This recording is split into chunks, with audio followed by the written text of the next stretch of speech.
Hello everybody, welcome to the Fairy Whispering Podcast. I'm your host, Claire Sylvan Wand. Before I introduce the episode and my guest, a short update on the podcast.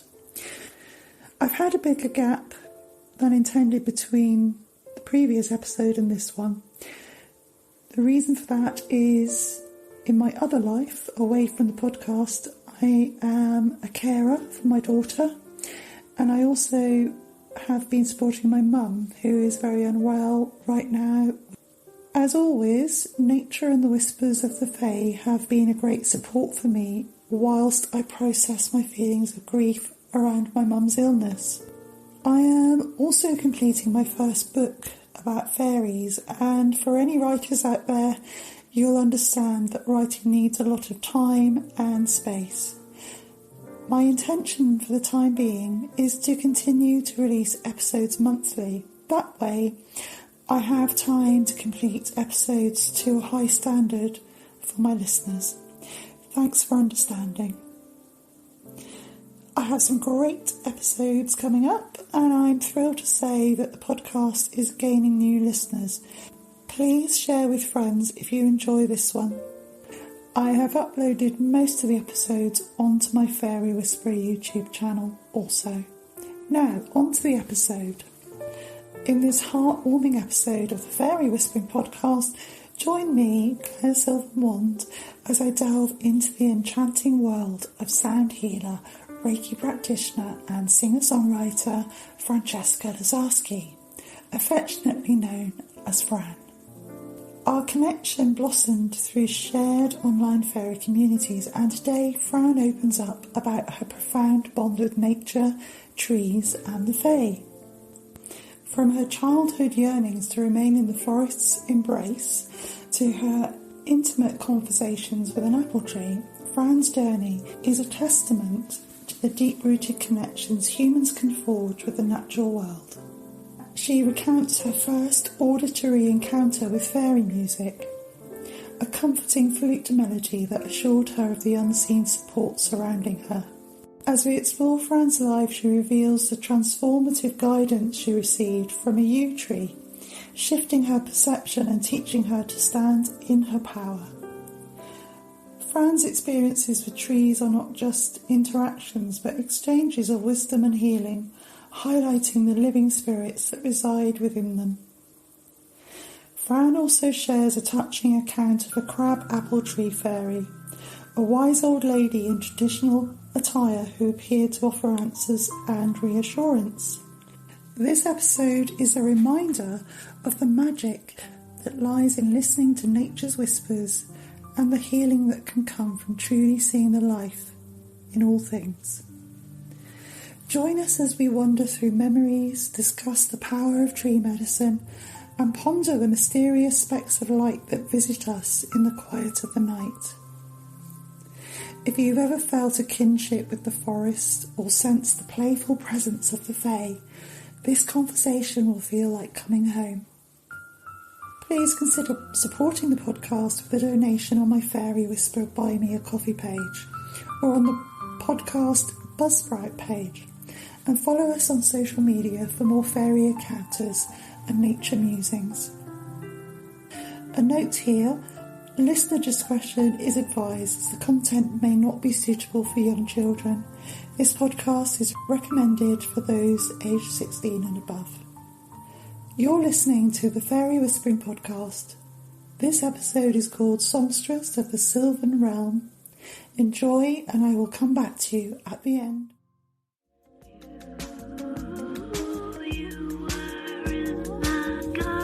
The Fairy Whispering Podcast explores guests' encounters with the other world of fairy and ways of connecting with this realm.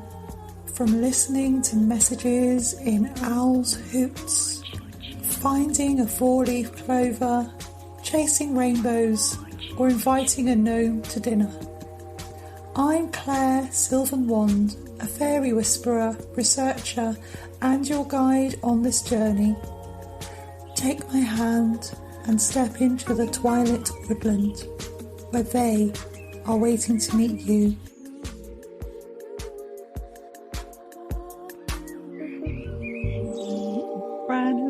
on today because we've kind of connected online, haven't we, through online fairy connections. You connect with trees and fairies, something I love. I love trees, and obviously this is all about fairies and working with fairies. So welcome, Fran. Thank you. Thank you for having me. And it's really lovely to finally chat to you. It's been a while, hasn't it, to sort of marry up our diaries. Yes. It's been really nice to, it's really nice to see. I think it always works out though, doesn't it? I think it's always right timing. It does. Yeah. It does. Definitely. When we're in the space arrives. So I was just wondering what you'd like to share about your work, how you connect with trees and your experiences with the Fae. So maybe would you like to start with your childhood, or that's probably the best place to start. Yeah, that's great. I've had I was making a list actually before I connected with you just now, and I suddenly realised actually these kind of sensitivities to nature and to spirit and to fairies has been ever since I was a child, which I know is the case with a lot of people. I think my first, experience of fairy, when I was a child, I was always out in the garden, out in nature. I loved being outside. We'd go quite often with family to the New Forest, which is nearby to where I live. And I always remember having this real kind of deep sense that whenever I went to the forest, I felt so at home. I felt absolutely at home ever since I was a small child, and just loved the energy of the trees and the smells and the sounds. And I would always remember coming back, so having to leave the forest to come back to Southampton, where I lived at the time, always being in the back of the car with my kind of arms on the back windowsill, staring longingly out of the window and crying, and actually saying, I don't want to go home. I want to stay in the forest. It was a really, really strong feeling. I still feel like that now, although I don't cry. I don't cry anymore when I leave the forest. But as a child, it was like something was being ripped away from me when I left the forest, if that makes sense. Yes. I just felt more at home in the forest with the trees. So nobody ever really questioned it. But I remember sort of at home in the garden, we had in one of our houses where we lived, we had a beautiful apple tree. So I would always go and sit in the apple tree. And so I must have been thinking around the age of 7 and 8. And anytime I had a problem or anytime I needed some guidance, I would sit in this apple tree and tell it everything. And I would get impressions coming back and answers, and I'd hear the tree talking, and it always made me feel more uplifted, and I felt supported, and I felt I always had someone I could talk to. I come from a big family, and it was always quite kind of busy and boisterous in the house. So I think for me, being sensitive, having that space to go outside and to be with a tree was just, essential for my kind of well-being. And this kind of continued all through my childhood. There was probably a period in my teens where I didn't feel so connected, but then I did reconnect again. That was largely down to kind of religious upbringing as well. That's something I'll maybe talk about a bit later. But the connection with the tree and nature was so profound and really important to me. And this particular apple tree, I always had a sense that it was alive and listening, and was very feminine in spirit. I remember also going to bed one evening. I think I'd been in the garden all day. It was in the summer. Gone into bed, excuse me, and it was like in a half light. There was like the moon coming through the curtains. And I didn't see anything, but I heard like a beautiful flute, like really high, sort of playful flute music. And I remember looking out the window and thinking, who's that? It was really quite late. And I was thinking, who's out there? Who's playing? There's nobody in my garden, nobody in the next door's garden. And I remember having a sense then of that feels like fairies. But I hadn't actually seen them, but I felt I'd heard them.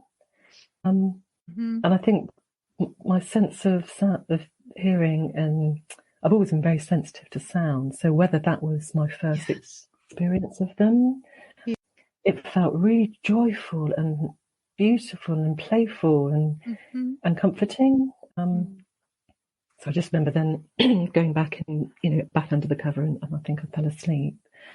But yeah, this connection with the trees, I honestly can say I thought that everybody had it. It wasn't till I was the age of 30, I was in a spiritual development circle, and we were just exchanging experiences. And I said to them, well, when we all talk to trees and hear the trees talking back, and they kind of looked at me like, no. I thought, surely everybody has this experience. So I think kind of all through my younger years, I hadn't ever questioned it, because I literally thought, well, everybody can hear trees or talks to trees, and I didn't think there was anything odd about it. No, I think it is part of our natural way of being that so many of us have forgotten. So exactly. And I think this is it. I think because I know there are a lot of people that have had that experience since childhood, and whether at what point are we, I don't know, we're kind of disconnected from that, and I don't know why and how that happens, for various reasons, I guess. But it was just a real revelation for me that when this group of people were just staring at me going, what are you talking about? And this was a spiritual development group.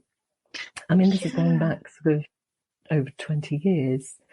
But I was just having, within meditations, I was having a lot of kind of images of trees and tree spirits coming to me. So I think it's something that's always been with me. And I think for a long time, as with many of us, we don't talk about it that much with our kind of nearest and dearest or kind of colleagues. Did you sing to the trees? Because you're saying you were a singer-songwriter. Did you sing to them? Yeah. I have done over the years, So again, I think it was probably kind of my late teens that I started to really reconnect again. And I would go and sing, and I do that now. I always sing to the trees now. And whenever I visit a tree, and I ask for permission, to approach them, and is it okay for me to spend some time with you? And most of the time it's absolutely yes. They do love human company. Yes. I think if you go with a good heart and an open mind, you really can connect quite deeply. So I'll always leave a song. So if if I've been spending time with the tree and had some advice or some healing, instead of leaving a kind of a physical offering, I'll offer a gift of song. And it's just always a nice way to kind of say thank you. Very simple as well. It's a very simple way. And because it's coming from you, from your heart, from your soul, I think the trees really appreciate it. Yes. So there's something definitely I do a lot. And when you feel into your heart space of that experience of hearing that flute music, is there a message, a subliminal message, or that you feel was there for you?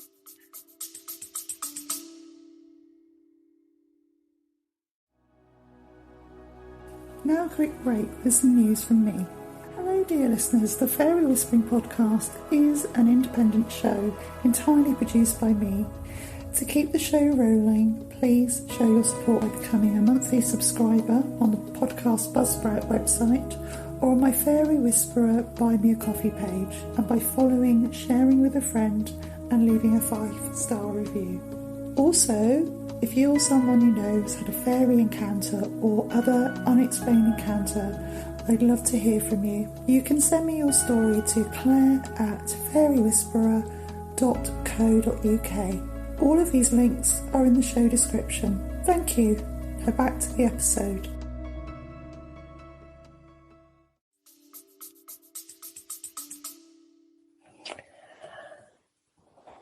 think it just made me feel comforted. I think there were issues, like a lot of us have in childhood with, I think I always felt very out of place. And even though I'm one of a twin, I have a twin sister.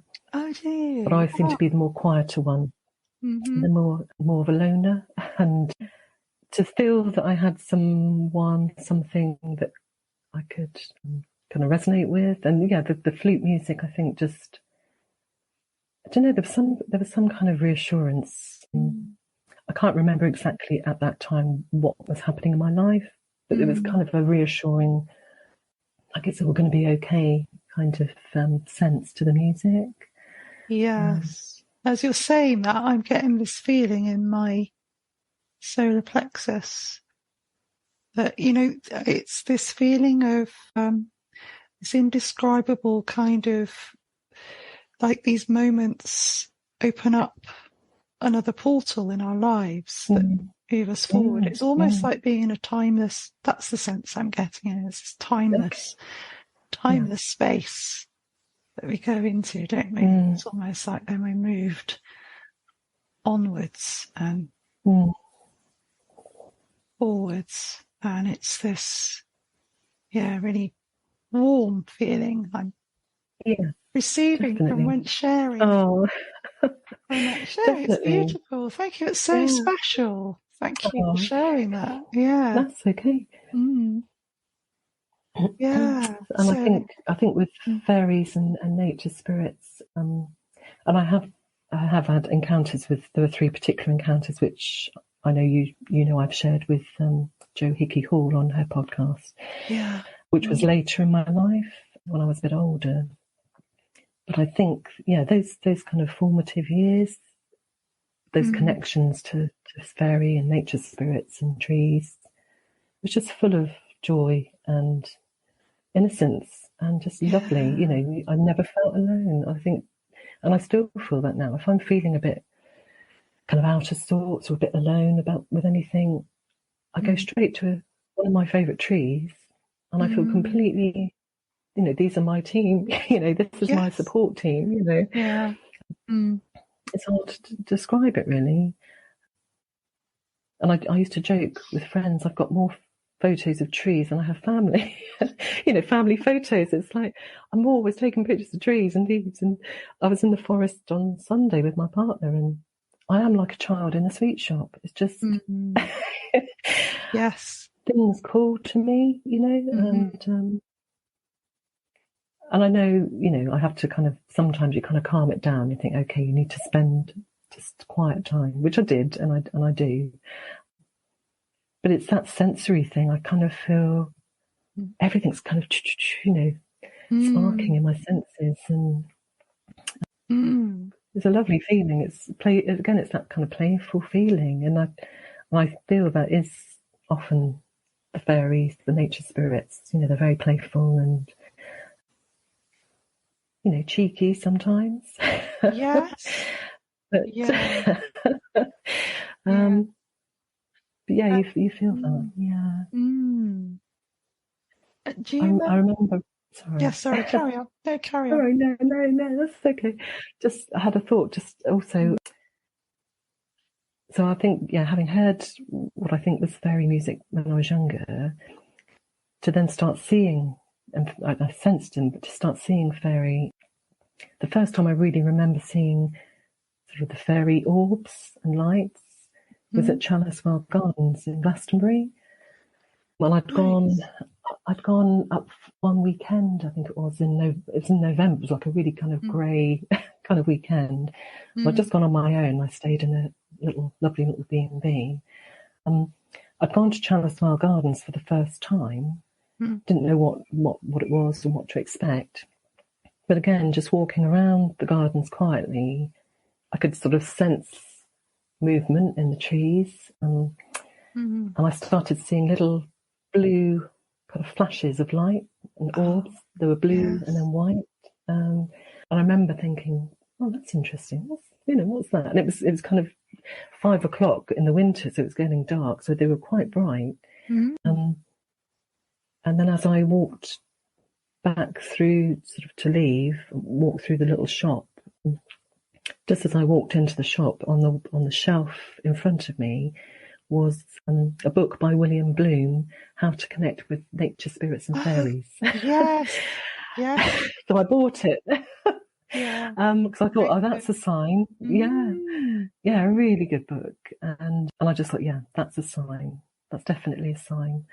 And I think that's kind of really where it started then, after then, really kind of feeling more connected and, yeah, and seeing the fairies. What do you think? I know, orbs, all orbs can be different colours, and I'm just wondering, because I've spoken to somebody else yesterday who saw a blue orb in the woods, and I've seen blue flashes next to people, and sometimes I see like a little blue, I think it's like a spirit guide, because I see this little blue flash every now and again. But I'm just wondering, what are your thoughts on the significance of the colour blue for these orbs? What do you think that's about? Any ideas? Yeah, blue is very healing, I think, for me. I feel what you've just described, the little flashes of blue, I sometimes see that around me as well, and I feel it is spirit giving me some sort of healing. Yeah, what was your experience of the blue? Do you feel? Do you know, I've not really thought too much about it, apart from the blue symbolising healing, blue light symbolising healing, or you can use it as a protection, can't you? There's different kinds of lights that you can use, and I know that's a light that is used, if you want to protect yourself when working with fairies. But yes, I'm just interested, really, if anyone's got any other ideas about what these colours. I think you're right, actually, but the protection. Yeah, I hadn't really thought about that, because I do use a blue light as protection at night, actually. Not all the time. If I just sense, I've lived in quite a number of houses that have been haunted, and some have been okay, and some haven't been very, very nice at all. So I have used the blue light, because I was at one point. It was after the. I don't know if you've listened to the podcast with Joe, but the goblin experience that I had. Oh yes, the goblin that was in my bedroom, which was really frightening. And I remember talking to, at the time I was working in a crystal shop, and I remember talking to my boss, and he said, surround yourself with white light, which I did. And I was doing this white light every night, and I was just getting more stuff coming in and more activity. And then somebody else came in and said, actually, it's a blue light you need, not white, because the white will attract energy.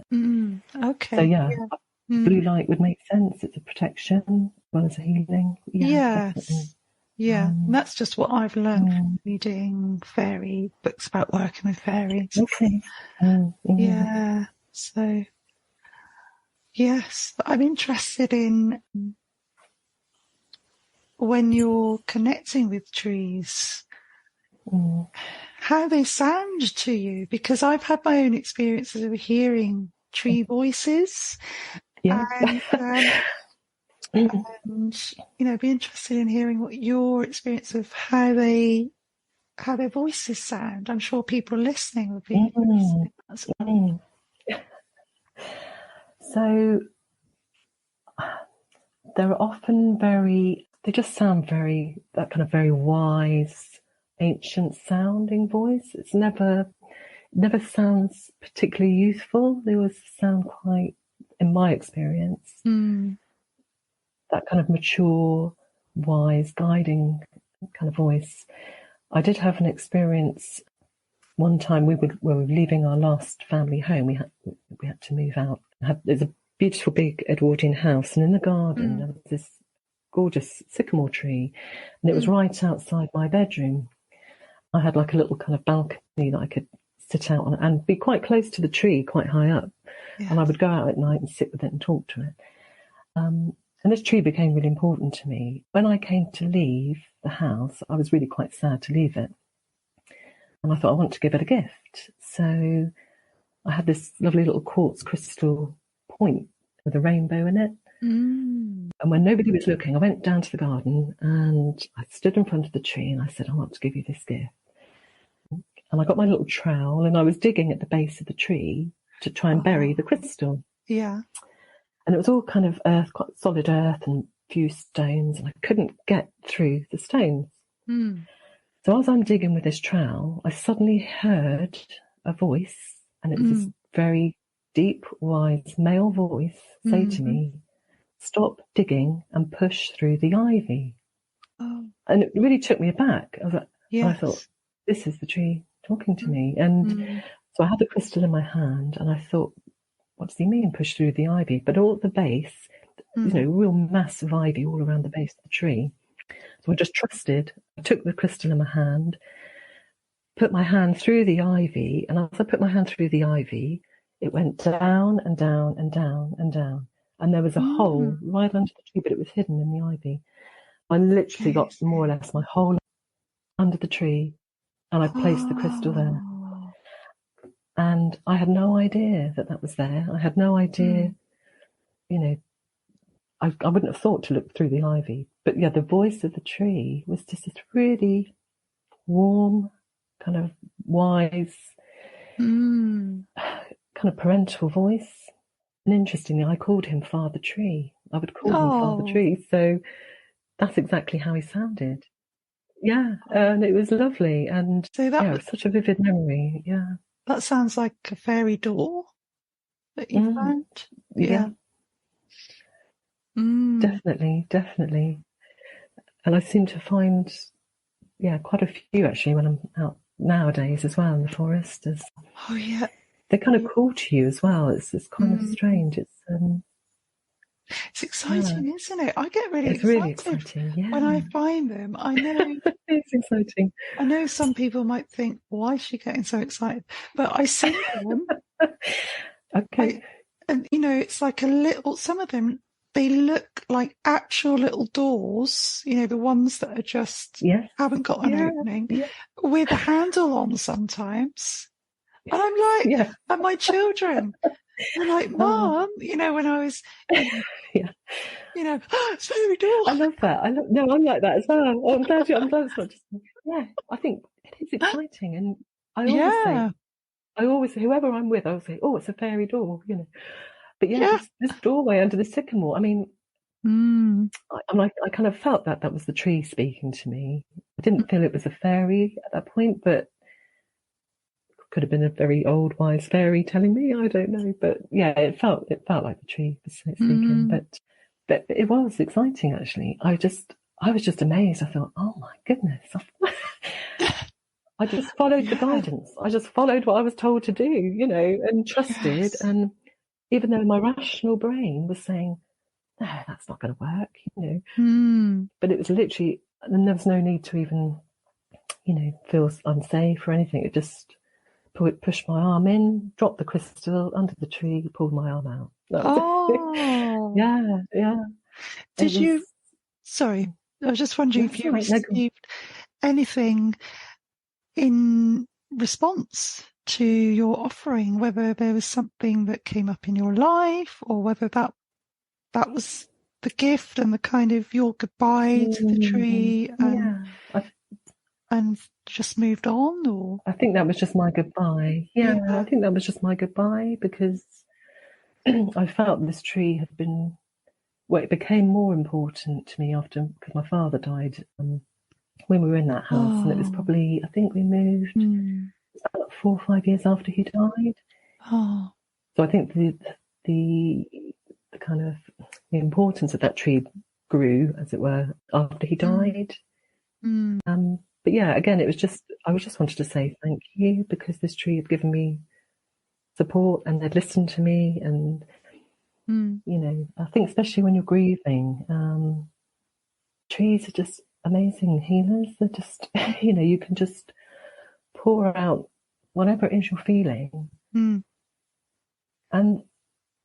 not always necessarily. You may not always necessarily hear something back, but there's a feeling, there's a knowing, there's a sense of something's been processed, and this tree has listened. And yeah, I think that was my kind of feeling. Was I just wanted to thank the tree before saying goodbye. You know. Oh, that's beautiful. It's It's such a vivid memory. You know, I can still really see and feel and hear that tree now, and that was almost nearly 24 years ago. You know. Yeah. Wow. And do you still feel a connection with the apple trees that you connected with as a child? Or I still love apple trees. I still feel, and again, I get quite excited when I see one, and the crab apples as well. There were loads of crab apples in the forest when I was out there on Sunday. There's just something about them. But obviously I had my crab apple tree fairy as well encounter. That was, when did I have that? That was 20 years ago. I'd love to hear about that. Yeah. So that was another period in my life which was a bit of trauma. I think this is it. My life's been quite interesting in lots of ways. I won't go into it all now, but yeah, throughout all of it has been definitely the trees have helped me, have healed me, saved me, really, definitely. So yeah, this one particular time I was going through a bit of a bad patch, and I'd gone out into the forest one afternoon, and I knew a particular walk that I'd been to before, and there was like a little stream and a little kind of quite a private little space with trees. So I kind of found my way to this place, and I sat underneath. It was an ash tree.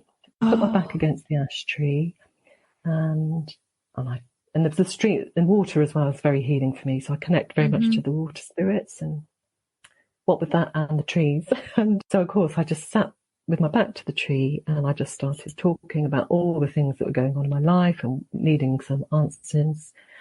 And I was crying and just really purging my emotions, and just everything was coming out. And I felt safe. I felt, you know, nobody could see me.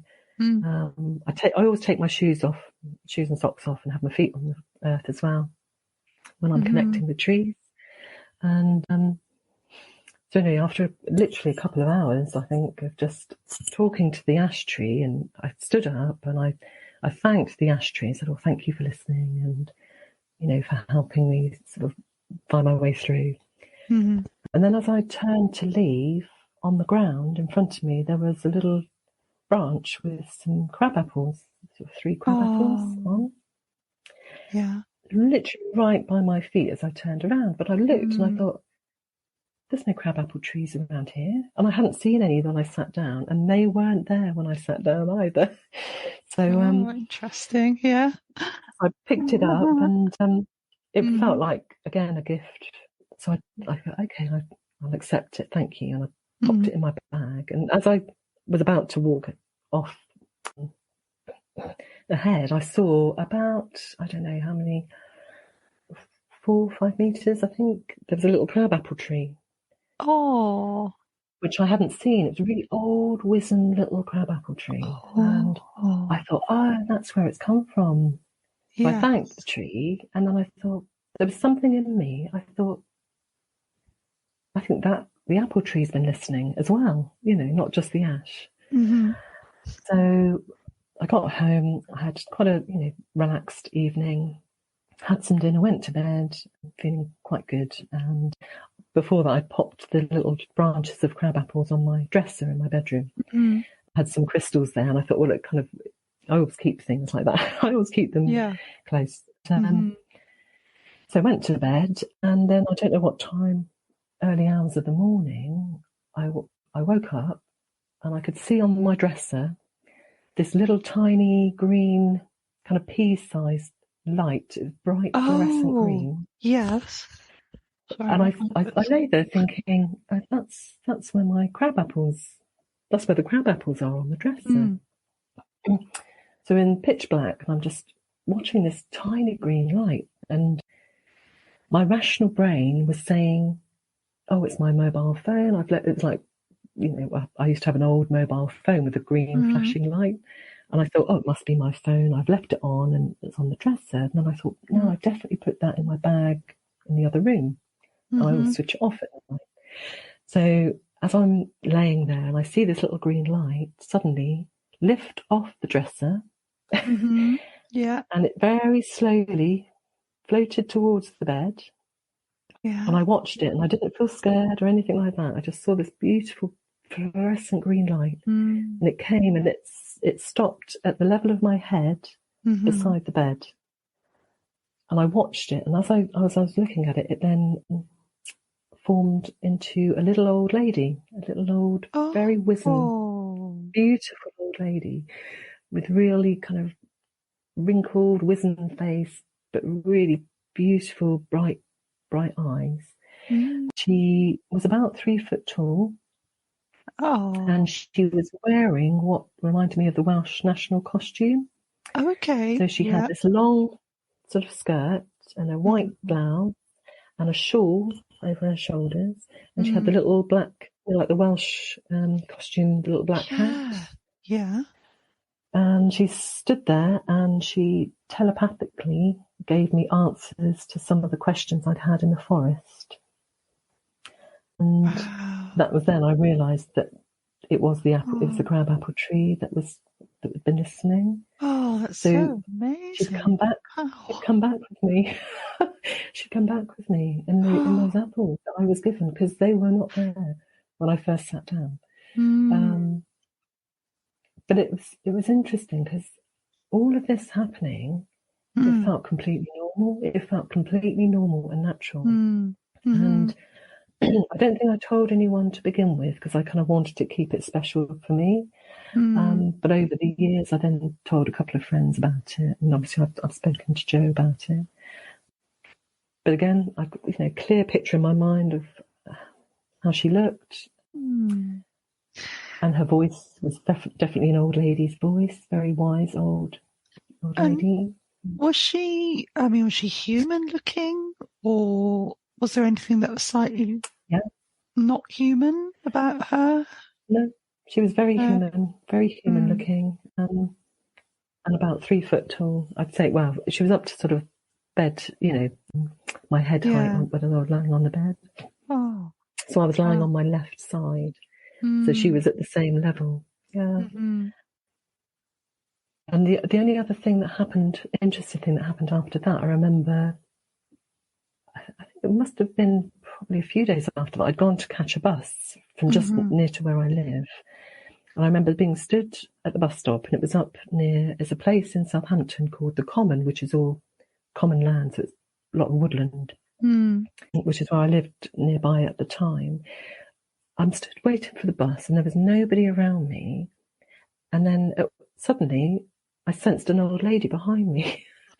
And she looked similar. She looked very similar to the fairy that I'd seen in the bedroom. But she was more human, and she was more solid, and she was taller than 3 foot. She was a little bit, about 5 foot, I'd say. But she had a similar face, and she was just really lovely, and she had this lovely energy. And I don't remember her clothes that well, but I know they weren't modern. There was a kind of a traditional kind of dress to her, but I can't quite remember what she was wearing. But she was just talking to me about sort of passing the time of day, and just saying, oh yes, it wasn't a lovely day, even though it was quite cloudy. And again, this really lovely kind of, there was a sense to her that she was just very uplifted and really sweet and kind. And I remember it was maybe, I don't know how long this was, but I chatted to her, and then I turned to look because the bus was coming, and then she'd gone. I looked back and she'd gone. Oh, I've got chills. It was literally that quick. And I thought, my gosh. Well, I didn't know what Yeah. to think. I was thinking, you know, Mm, was this the fairy come back in human form, or mm, was this somebody else coming? Yeah. And mm. I think back then I didn't really explore or research all of this. I just kind of took it as, oh, well, that's something else. Because I had so many strange things happening in my life. I just took it as normal. I Yeah. really did. And I always have done. Mm, And I think this is why it's tricky when you talk to some people, because there are some people obviously that are open and have mm, had similar experiences that understand it. But mm-hmm. talking to people that don't understand or haven't had those experiences, Yes. you can see them thinking, she's going mad. Yeah, but But I it's know this happened, and I know those yeah, things happened, yeah, and it does sound like. I mean, she sounds and it like feels normal, doesn't it? yeah, and as you're talking, it sounds to me and feels to me like almost like fairy godmother kind of energy. Yeah, Yeah, yeah, like a fairy definitely, yeah, godmother. yeah, Mm. definitely, yeah, Oh yeah. wow. No, I that's true. That's exactly how it felt. Yeah. yeah. I just want to share something because I went to Castle Drogo yesterday with my daughter and my who's Mm. 17 and she's very much into paranormal, like she loves Japanese folklore and stories, so she's kind of interested in Okay. what Yeah. I do as well. And I told her this experience I had when I was in my 20s, where similar to what you're just Mm. saying, where I went to Castle Drogo to look around. And there's a portrait of a family member. I won't say which one, but there's a young man and there's a portrait of him. Mm. And he was killed in the First World War, the son of the family. And they've got a room dedicated to him. You know, the family laid out a room to remember him, like a memorial bedroom kind of thing. Mm. And I remember, this is my memory, I remember standing outside this bedroom and there were some other tourists behind me looking around. It's like a National Trust place. They were all like a group of people behind me, and I was at the front of this group, if you see what I mean, looking into Mm. this room. And as I looked behind, there Mm. was a man at the back of the group that just looked just like this young man that was in this Oh, portrait, well, looking at me. I get chills gosh. thinking the same sort of expression as in the portrait. Mm. That's just stayed with me, and Mm. and my daughter remembered this, and she said, "Oh, can you show me this painting?" So I said, "Well, that's him." I said, "It's Um, definitely him. Yeah, that's how I remember him." So yeah. yeah, it's nice to Wow. share that with her, you know. Definitely. Oh my goodness, that's lovely. But how So lovely. And I think, spirit and will show themselves to people that they know can see them. And I think mm, he obviously knew you had that sensitivity, and that's really yeah, interesting. Yeah. it is interesting. Mhm. So yeah, similar to what you were saying about, we see I these think, people and think, yeah, "Oh, isn't it?" yeah. mm, And there's always some kind of quality to them, isn't there? That you kind of feel mm, they might look human and solid, but there's something else about them that they're not mm. just human. Yeah, um, mm, how wonderful! That's amazing. yeah, Yeah, and I love that. I love that because yeah, you're looking at his portrait and he's looking at you, looking at the yes, portrait. and yeah, Yeah, and whenever I that's lovely. Yeah. going back and seeing his portrait, it was like he's almost like he's got a real presence, like he's Mm. the look that this man had is similar, the same sort of energy. Yeah, Amazing. Wow. Wow. anyway, But so do you find so like with me? Do you find it's just all completely normal and natural? Do you know? I think yeah, well, it can seem. if you're talking to other people about it, it can seem weird and odd. Yeah, But actually, when you're in that moment, it doesn't feel odd or strange. It just feels normal. Yeah, I kind of, like you were saying, I kind of take for granted the way that I see things. And it's only when I'm talk to people that aren't on that wavelength that, and I know maybe not to share with some people like that anyway. So if I start to feel like I'm defending myself or sort of making excuses for, then not feeling comfortable, I think, no, I'm not going to share this. So it has to be with people that understand. I'll get it. So where did you? But it's difficult not to share, isn't it? Because when these things happen, it's so exciting, and it's kind of a lovely thing. Often it's just that lovely thing, isn't it? You just want to share it, Yeah, it is. It's really, really special. Yeah, and I find, well, you must find with your work as well that we have these talk to people that have had similar experiences or things happen, and it's exciting. It is exciting, and interestingly, I was just thinking as you were saying that, I was giving a Reiki session to a lady who also comes regularly to my sound bath. I've given her a series of Reiki healing sessions, and she's lovely. She's very open-minded. She follows a Christian path, but she's very open-minded. And actually, she was asking me some advice on. She'd seen a light in her bedroom.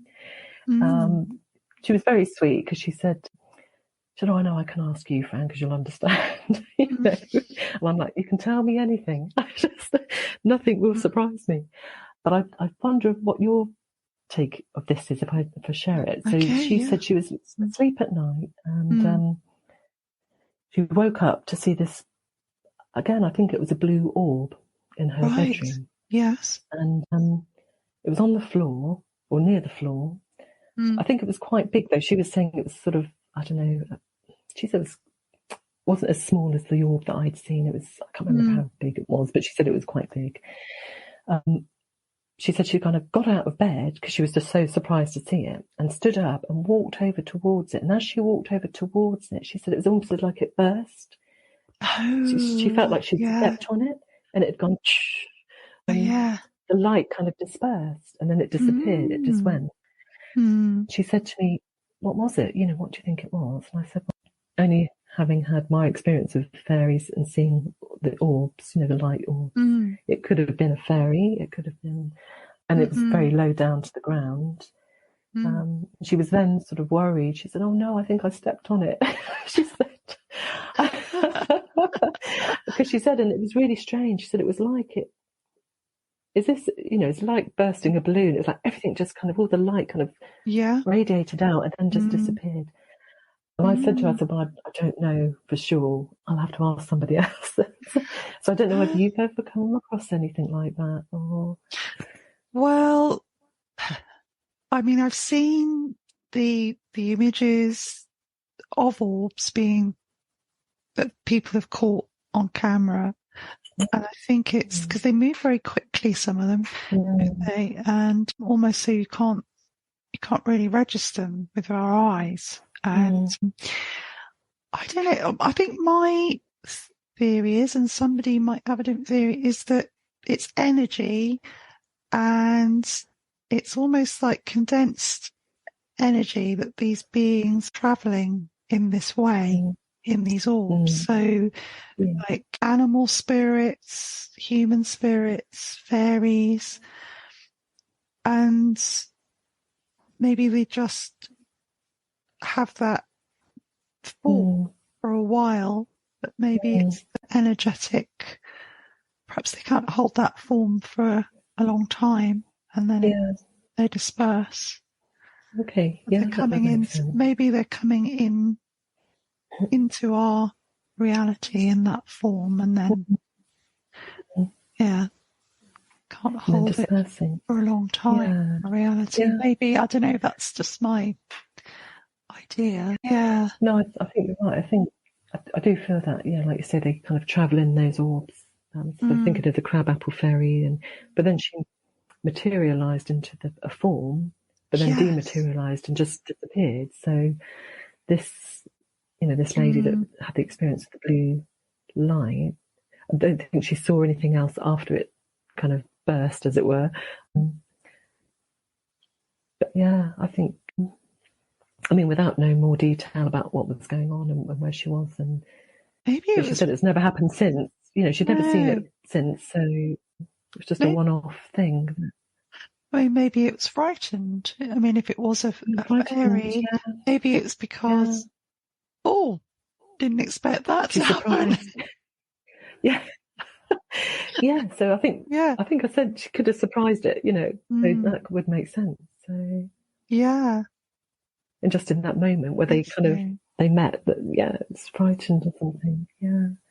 But it's fascinating.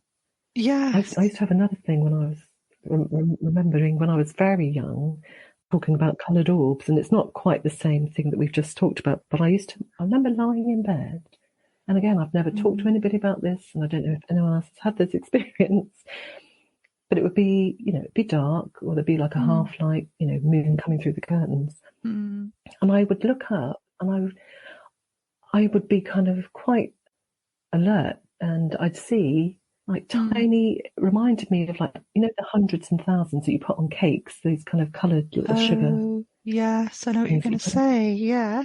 I'd see them coming down, and like just showering quite slowly down on top of me, and I felt again this excitement, and I found I'd be so kind of mesmerised by these, and it was like tiny, tiny, tiny, I know what you mean. lights of like speckles, and I'm so glad you literally have you had this? I'm so glad you've shared that, because I used to lie in bed. I don't know how old I was, but I know I was sharing like a double bed with my sister at the time, I think, because we didn't have our own, shared a bedroom. We were quite little. I think I was it's before I went to school.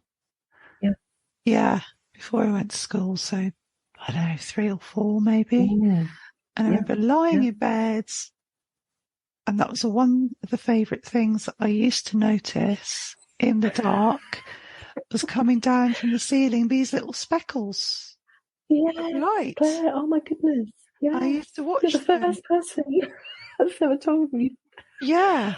And I think it's because with my adult rational mind, I thought, I must have been just because that's the way I was seeing the dark. But I've not seen that since, maybe in meditation. No. But that's something I used to, and it's like seeing a fuzzy, pixelated screen. Yeah. Yes. Because I remember thinking, is it just how I'm seeing the dark, the light spectrum in the dark or something? Yeah. And I've thought about it a lot over the course of my life, and again, it stopped after, I don't know how, it was only when I was very young, so similar sort of age that you've just described. Yes. But I would be excited to go to bed and have this experience. I'd jump in bed, and I'd lay awake, and I'd see all these speckles.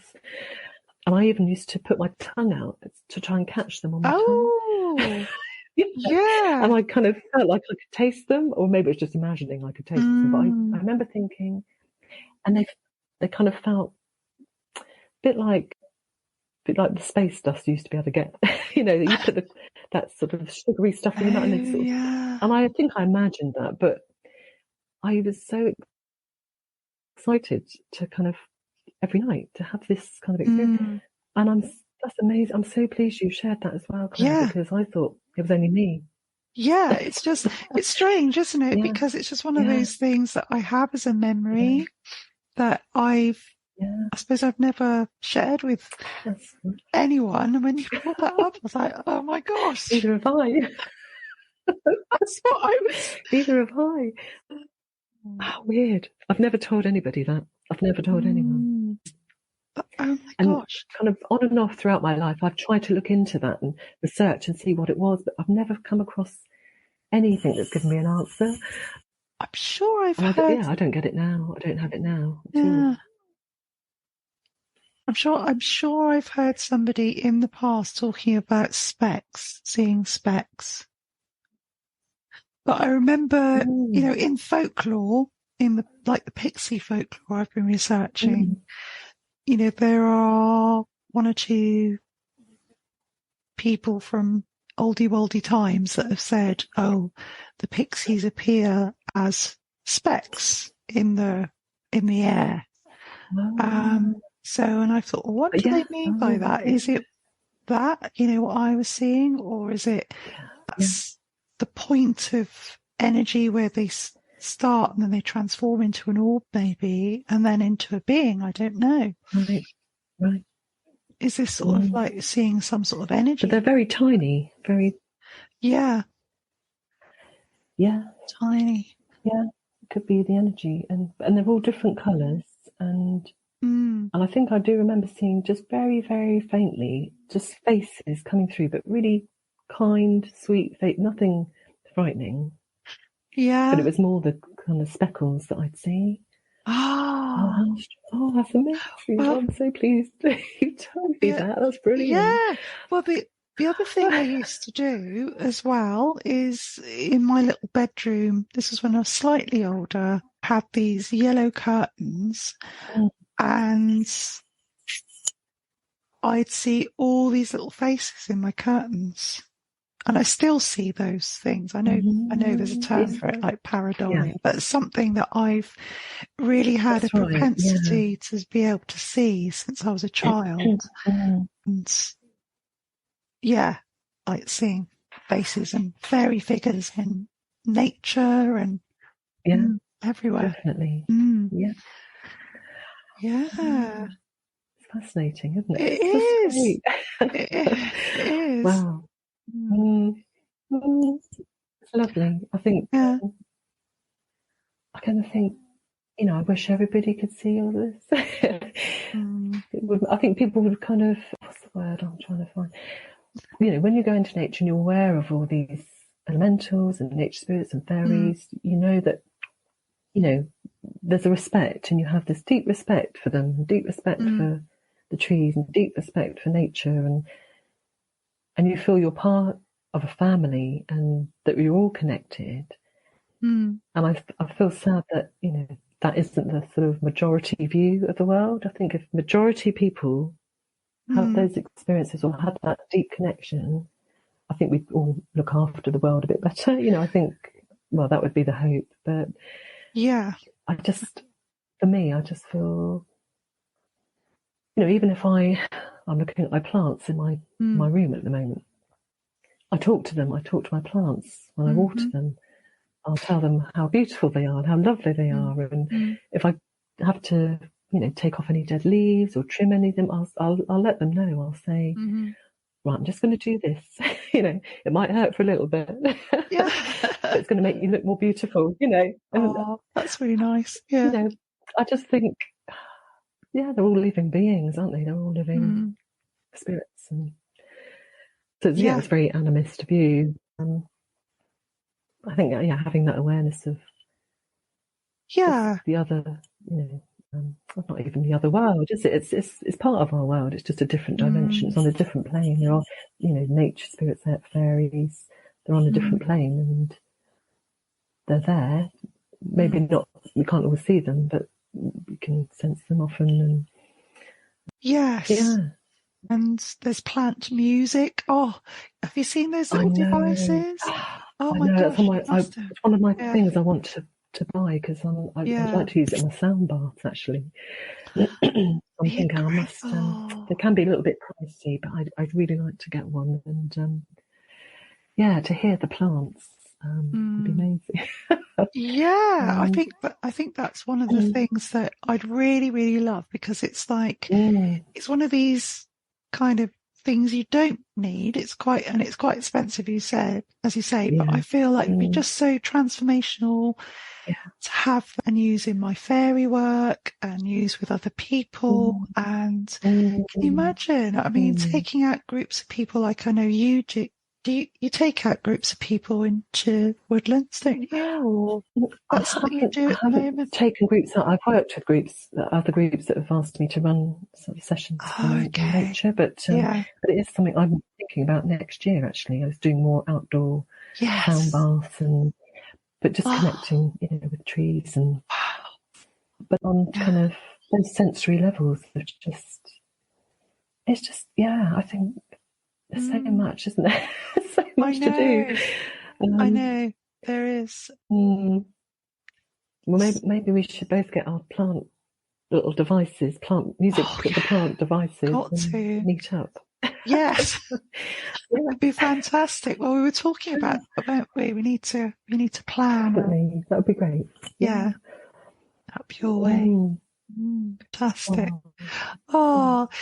Is there anything else that you wanted to share? Your experiences, Fran?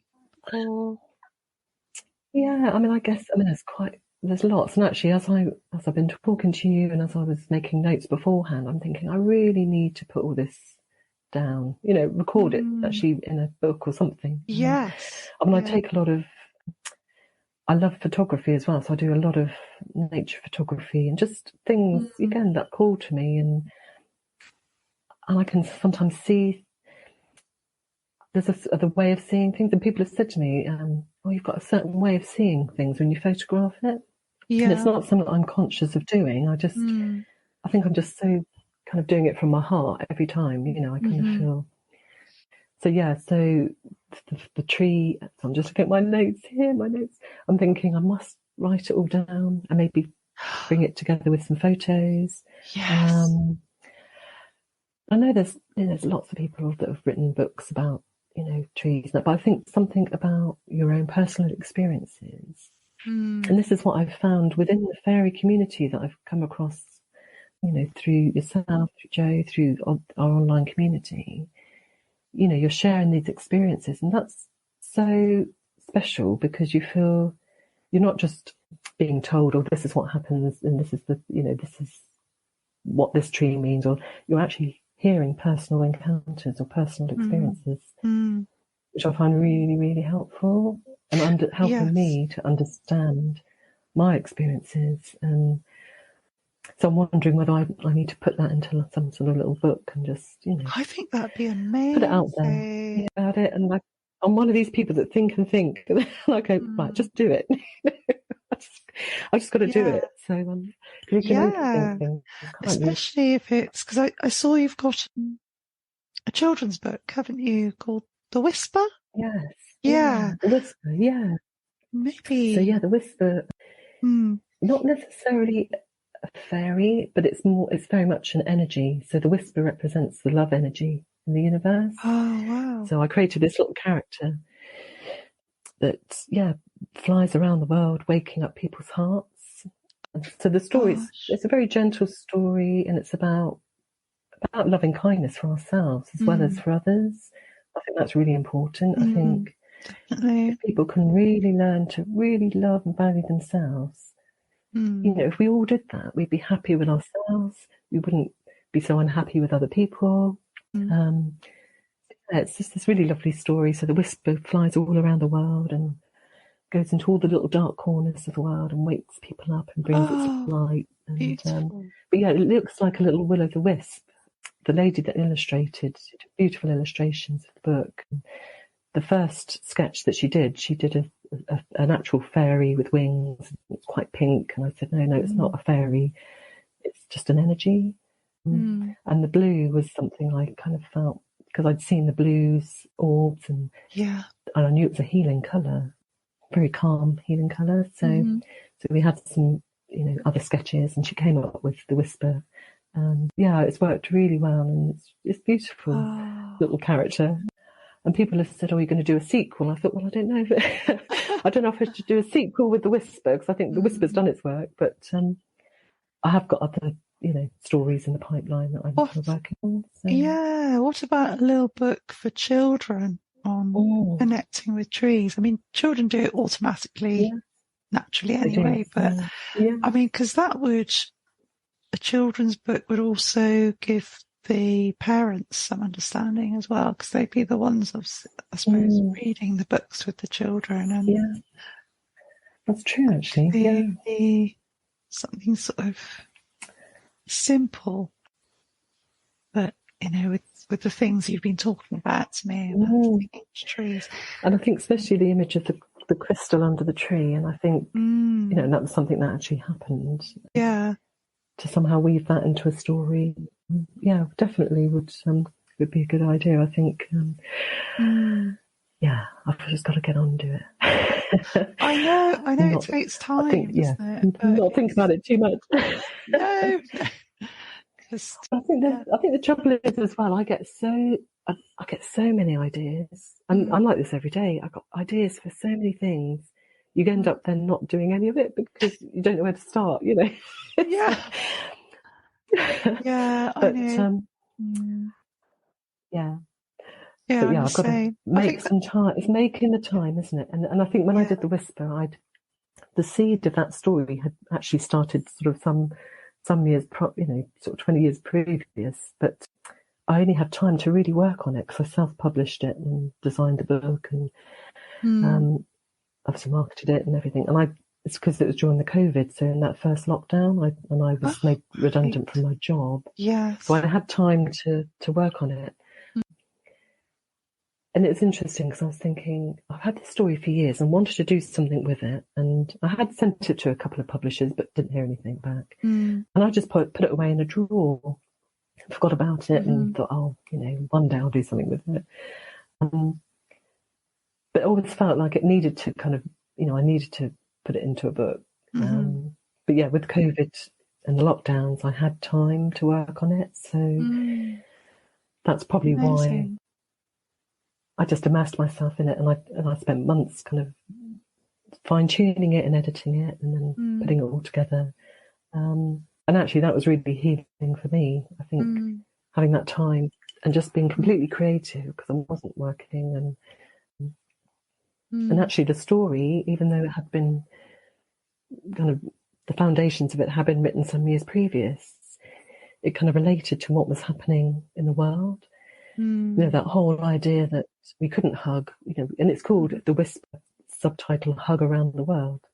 We couldn't hug each other, but we could still send that loving kindness, and people were connecting, around the world, weren't they, in that time, kind of online or singing. And I always remember the Italians, that always stuck in my mind, the videos of all the Italians in their apartments singing and playing music to each other, and I just thought, how beautiful is that? It was amazing. Just to pass the time of day and to keep morale up. It was really lovely. And the story of the Whisper kind of tapped into that a little bit. I mean, there's so many of us. I hear this time and time again with people, friends, people I speak to from my podcast, that time seemed to push many of us, our creativity forward, or this is something that I wanted to do for a while, to gift to the world. And for me, it was... I can understand. Recording meditations. And then from that, my idea for a podcast came from that. And so it's all these seeds in that time, wasn't there? Like you with your book. And so, it was... it was a gift in some ways. Yeah, definitely. I think it was taking what was kind of a really difficult, challenging time and just finding, that kind of positive and what could come of that. And I think it's quite a unique time.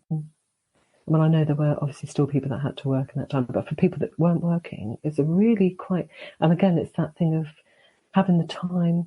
We heard about people connecting more with nature, and do wonder, and I feel it sort of from that time, more and more people have become more aware of the Yes. natural world and going out into the natural world. And we see it when I go to the forest with my partner. We're always saying, this never used to be so busy here. You know, years ago, you'd hardly see anybody. Yeah. But now crowds, which is lovely that they're all going out to the forest. But sometimes it's like, oh, it used to be really nice and quiet here. I know. It has.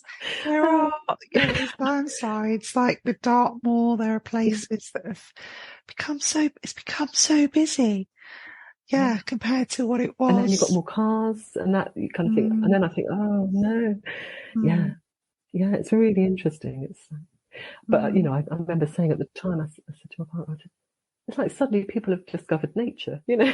Yeah, like, it is. You know, yeah. It's like, where have you been all these years? Watching EastEnders. It's like. But then I guess it's there. I don't know. And it was I remember it being a really lovely spring as well. That first year, wasn't it? That first lockdown. We had a gorgeous weather, and so everyone's out there. And there was just a lovely sense of calm and again, you know, people have said, and I remember feeling it and sensing it at the time, that because there was no traffic and there was no everything was quiet, and you could hear the birds more, and the birds were singing more. I think, you know, they were much more happier, and everything just felt more alive. It was really lovely. So I think even though it was an awful time, I think it was quite a unique time that we'll probably never, or hopefully never have to go through again. But the positives of that were that, you know, we had time to connect and time to spend in nature. And although I laugh because I think my life didn't really change that much, because I don't tend to go out very much anyway. It's socialising in big groups, and I tend to spend a lot of time on my own in the woods. So life didn't really change for me, you know. It's like, you know. I think for people that are really love, you know, being in groups and socialising and spending money, and you know, it must have been really difficult, but it didn't affect me really, because that's the characters come in. I'm similar, really. I don't mind my own company. Being a single parent for years, 12 years or so. So I've learned. I've done a lot since I was really young. Actually, I've done a lot going on my own into nature and doing that kind of thing. It's lovely, isn't it? It's lovely to go on your own. I think it's got no other distractions, and this. I think you can connect much more deeply. Yeah. Oops, the cat's just wandered off onto the table. He doesn't like me being on the computer. No. He hates me being on the computer. No, it's like my cat. My cat, whenever I'm doing this, she'll either want to come in, she'll either be behind the glass, because I don't have a cat flap, I've just got patio doors, or I let her in the front or the back, and she'll either be outside with her paws on the glass meowing, or she'll come in and have some food, and then she'll want to go out again. So I'm like, no. Yeah.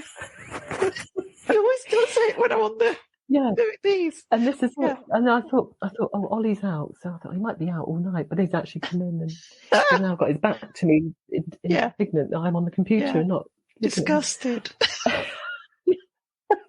It's so funny. Cats are funny, aren't they? Oh, I know, they're so funny. Like, you're not giving me attention, Oh, it's been wonderful talking with you, Fran. And you, yes. And I know I've probably gone off on tangents, but and there's probably a lot more I could have talked about. But I did have actually I'll send this to you. I had an experience with a yew tree, which was incredible a few years ago. We can, if you want to share that now, it'd be lovely to hear that. I don't mind. Yeah, carry on. Just have a drink. Okay, right, Ollie, my cat is now staring at me. Okay.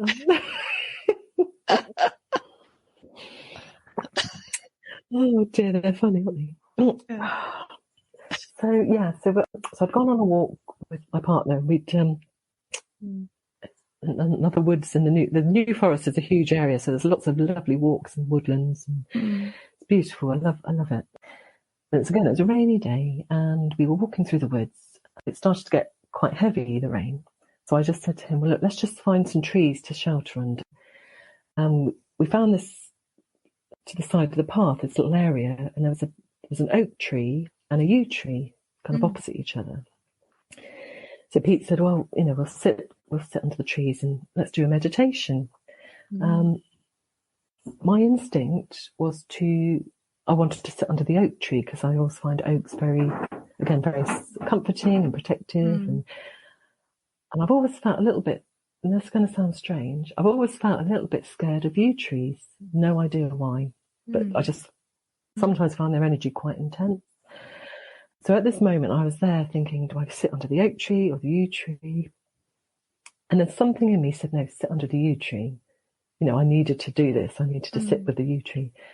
So he sat with the oak and I sat with the yew tree. And I was really nervous. I sat on the ground and I had my back against the tree, but I was really quite tense and nervous about doing it. As I'm trying to kind of ease myself back, again, I heard a voice from the tree saying, rest your back on me, don't be frightened. And it was a female voice, quite young female voice. And she said, I've written it down. I'll send this to you as well, Claire, because it's a bit more clearer than I've written it down. But she basically said to me, don't be afraid, for I have light at my call.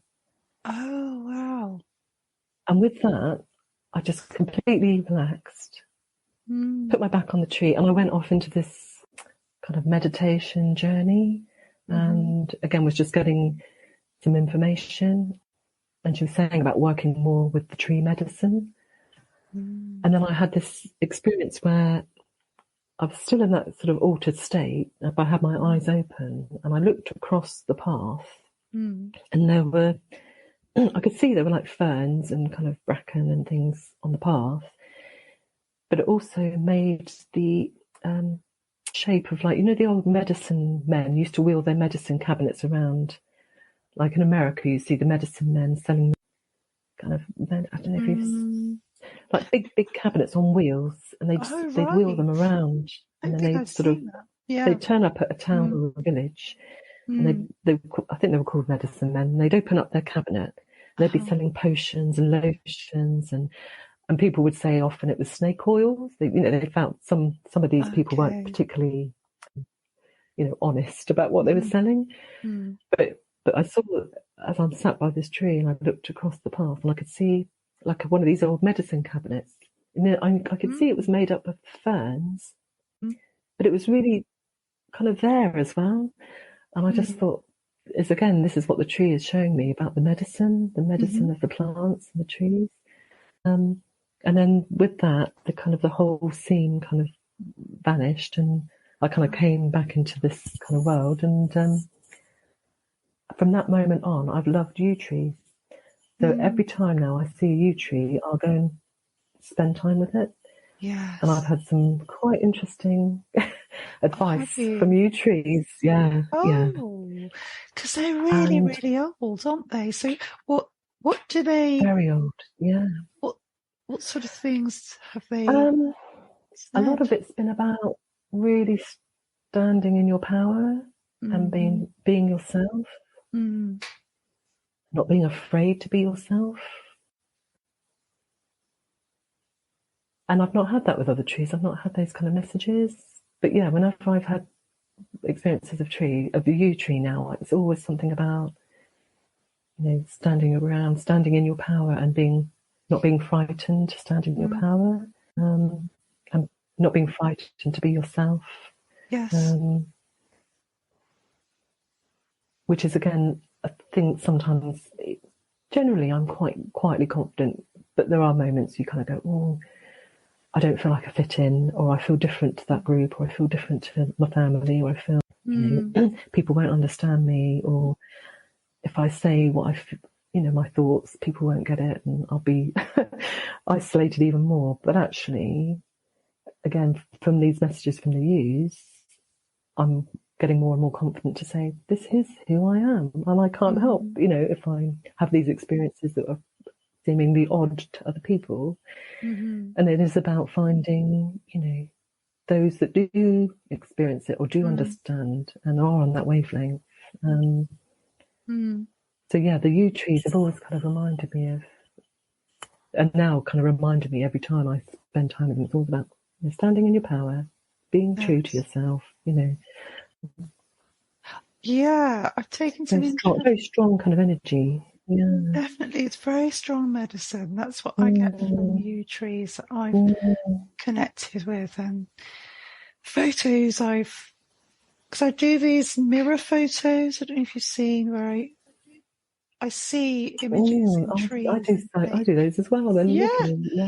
And I've done a few with yew trees. There's this church in Wales in this place called Cefnils, I think. I don't know if I'm sorry, Welsh people. I'm pronouncing that wrong. But it's like there's a hill fort, big hill fort, and then at the bottom of this hill fort nearby, as far as I remember, it's a few years ago, there's a little church, and there's some very old yew trees there. And I did, when I was there, 2018, I did some mirror photos of the yew trees, and these amazing beings appeared. Like, they're just, one of them that's like a typical sort of alien, but I suppose it could be fairy as well. It's got big almond eyes, and almost like they're dressed in these robes, just very regal looking. And there's another one, just like a goddess with kind of like a horse face. I'll send them to you so you can see them. Wow. Yeah, I'd love to see those. Yeah, definitely. Gosh. Yeah. But yeah, it's interesting you saying that medicine's really strong with you, because I feel that really kind of, very, but it was only sort of after that yew tree kind of meditation that I'd had, but I have a newfound respect for and kind of love of yews, because before then I always found I kept my distance. Yeah, really, really interesting why. I don't know. I think sometimes as well with some yew trees I know there's a place in the forest particularly where in the rain it can look like the bark is like blood. It looks like they get quite red. The bark is quite red, and the rain makes it look like blood, and it's quite, when you see it, it's quite alarming sometimes. Well, I found it alarming. So I kind of associated it. I know it's it's all about death and rebirth, and so I felt that really strongly with the yews. It's like that they're not afraid of the dark, they're not afraid of darkness, but because they have got light, and does that make sense? yeah, definitely. Because they can seem very dark, but they're not. They are these portals, aren't they? I mean, I know all trees are portals, but they are like, especially yew trees, they are these intermediary gateways between this world and the next. Very, I feel that very strongly from them. Like, it's almost like, definitely, life, death, and rebirth, and that a lot of them have graveyards built subsequently around them, or churches. Yeah, it's like they're not. As you say, they're the gateways, aren't they? And they're not frightened of death, and it's. And they're very powerful. Because there was that film, I can't remember the name of it. Oh gosh, what's it called? I'll see if I can find out afterwards. But I don't know if you ever saw it. It was a film about, I think it was a woman that had cancer, and she was having treatment. But it was from her son's perspective of all the challenges. And there's a tree, it's a yew tree in the film, kind of the boy is connecting with, but the yew tree becomes, it's a bit like the Ents in the sort of Lord of the Rings. Yeah. It becomes a being.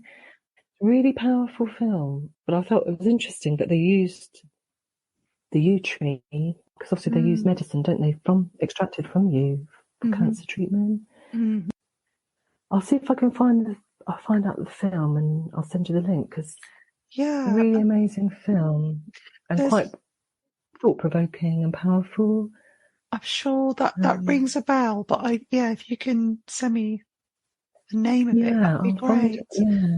There's also a writer called, I don't know if he's written his book yet, but Michael Dunning. Have you heard of him? No, I don't think so. No. He's done a lot of shamanic work with yew trees, and I can't remember it's a while since I've looked at his website, but he recovered from illness through spending a lot of time with these trees, the yew trees, and he even slept under the trees for a while. Wow. And gosh, somehow, probably says in his books about the medicine, but the toxicity of the trees seemed, from what I remember, to counteract what was going on in his body. So instead of making it, because he was so unwell, toxicity healed him. That's incredible. Yeah. That's incredible. Oh, I'll have to find it. So Michael Dunning. I'll have to find Dunning. that book. Yeah. That's really interesting. Yeah. This was in Wales that I met him in 2018 at the shamanic conference that I went to. Right.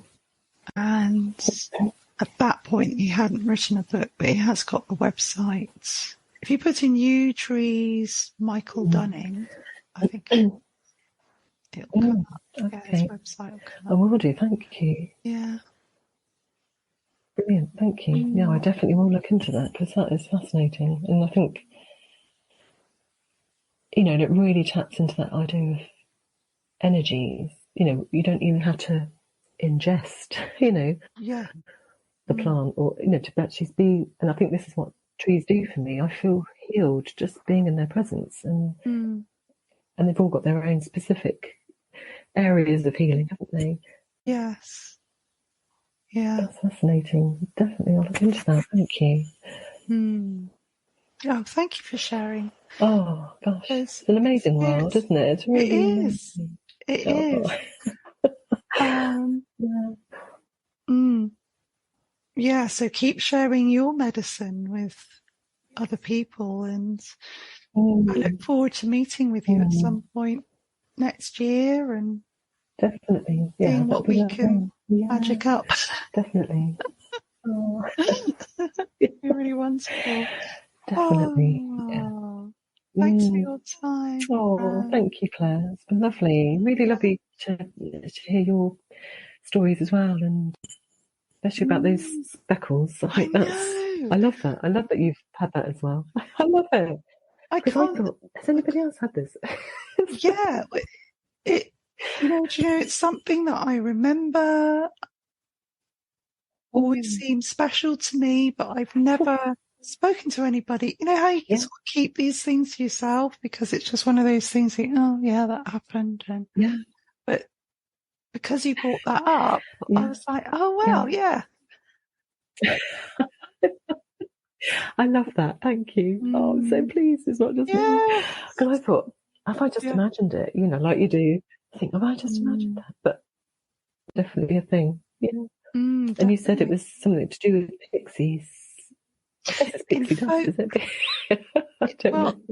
In folklore, this is, in recent times when I've been reading in folklore, it just struck me that somebody described seeing pixies, and they described them as specks floating in the air, and then that reminded me of my experience as a child lying in bed. I'm not saying that these were pixies, but whatever it was, that's how I saw it, like these little specks coming down from the It's ceiling. energy, isn't it, of some sort, I think.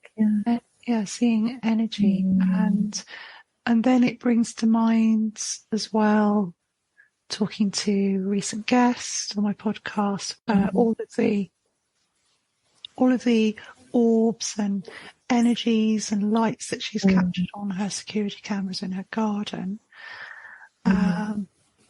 And thinking, well, we only see a tiny amount of the spectrum, don't we, with our eyes? Exactly. And now definitely. we have technology that can start to see what we can't see with our eyes. Yeah. I mean, it's really quite minute, isn't it, what we can see with our human eye? You know, it's. I remember I read something about it the other day, and it's like quite shocking. We can see a very small, frequency, really. And I think this is why when you think about animals, because especially with cats, we talked about cats earlier.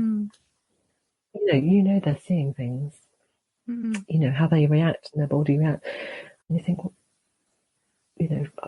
well, some of us can see it, but I sometimes do then think maybe it's not good to see it all the time. Maybe. No, it's interesting, and why these things happen when they do, and the moments when they happen, and oh dear, lots more to think about. And, but I've decided this year, next year, I'm going to deepen my connection with trees and spend a lot more time than I am. I spend quite a lot of time, but a lot more time. And just seeing what comes through and writing it down, and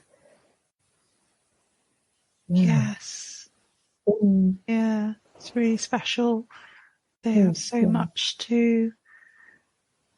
wisdom to teach us, don't they? And absolutely. There's a just briefly tell you this. There's a oak tree in the park near where I live, and it's massive old oak tree. I don't know how old it is, but it must be a protected one. And it's got like a little seat, a natural seat on its trunk, like wow, that's lovely. Yeah. And every now and then I'll wander down to the park and I'll sit under this tree and ask a question. And like you say, it will just give me, the answers just tend to be so simple and so gentle. It's really like, oh yeah, that's the obvious, it's the most obvious thing, given in a very wise way. Yeah, that's what I found with definitely of trees. Completely uncomplicated. Yeah. Or they'll just drop a few leaves. You'll be thinking of something, and they'll drop a few leaves, and you think, what you're saying. Yeah.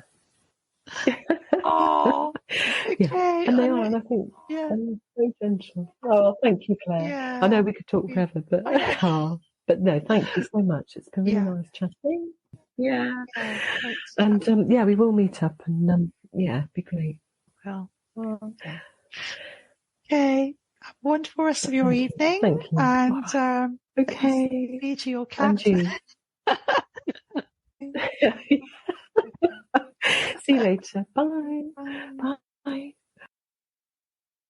Welcome back. Thank you to my guest Fran for sharing her stories with us. This has been another great episode, offering a perspective that challenges the boundaries between the physical and the metaphysical. Perhaps some of my listeners could relate to Fran's account of staring longingly out of the car window at the forest and not wanting to go home as a child. I found this very moving and familiar, as I experienced similar longings in my childhood when driving home in the back of my parents' car from days out on Dartmoor or holidays in Cornwall and Wales. Her journey is not just one of nostalgia, but a testament to the enduring connections that many of us have lost or forgotten in the rush of modern life. It was really heartwarming to discover that we had both had childhood memories of watching specks of light falling from our bedroom ceilings. I've never spoken to anyone else about this experience. In podcast interviews, I have also shared my experience of seeing a green light in my bedroom when I was a teenager. I will probably do an episode about my experiences at some point. It was interesting to discuss the blue orbs too. Orbs fascinate me, and I have interviewed several guests on the podcast about these. You can watch episode 8 about fairies and orbs on my YouTube channel and see the light anomalies we captured whilst filming our chat on Zoom with guest Kate Ray. Other episodes with orbs include episodes 5, 25 and 37. In episode 9 and 10 I speak with Lorraine Wilson, and she shares about what she calls flying fairy lights in her garden, many of which she has captured on film. The little old lady that came to bring Fran comfort from the crab apple was such a touching account. And then amazing to hear about her meeting an old woman at the bus stop who looked very similar, though human-sized. Her experience relates to the fairy lore that the Fae are shapeshifters who can change size and appear and disappear at will. I'm also passionate about tree spirits and connecting to trees for emotional support and well-being. Sound healing and fairy music have also been part of my journey. I especially love apple trees, which my mum has at the top of her garden. As a child, I would spend hours dreaming and playing beneath them. In tree lore, the apple represents the goddess Aphrodite, love and the love of the mother. If you cut an apple in half across the centre, 2 stars are revealed that contain the apple seed or pips. You can make magic with these by whispering a wish into half of the apple and burying it in the earth. Eat the other half of the apple. As the buried half rots away, your wishes will come true. This spell is best suited to wishes for love, health and financial abundance. Dragons and unicorns are also believed to live beneath apple trees, and there are stories of buried treasure being found beneath apple trees also. My dearest wish is that this podcast rekindles a sense of wonder and companionship with the natural world that we may have forgotten, and reminding us of the support and guidance it offers. Remember, fairies and nature spirits are not confined to folklore. They are vibrant energies that beckon us to remember our place in the world's tapestry. Thank you so much for listening. My name is Claire Sylvan Wand, and this has been the Fairy Whispering Podcast. The podcast is researched, produced and hosted by myself, Claire Sylvan Wand. The theme song is Oxygen by Third Girl from the Left. This is an independent show, so please show your support by subscribing, sharing with a friend and leaving a 5-star review. Also, if you're someone you know has a fairy encounter or another supernatural experience you'd like to share, you can send me your story to Claire, Claire, at fairy, F-A-E-R-Y, whisperer.co.uk. Thank you and goodbye. See you next time. And remember to keep your heart open and let the wisdom of the Fae and nature guide you.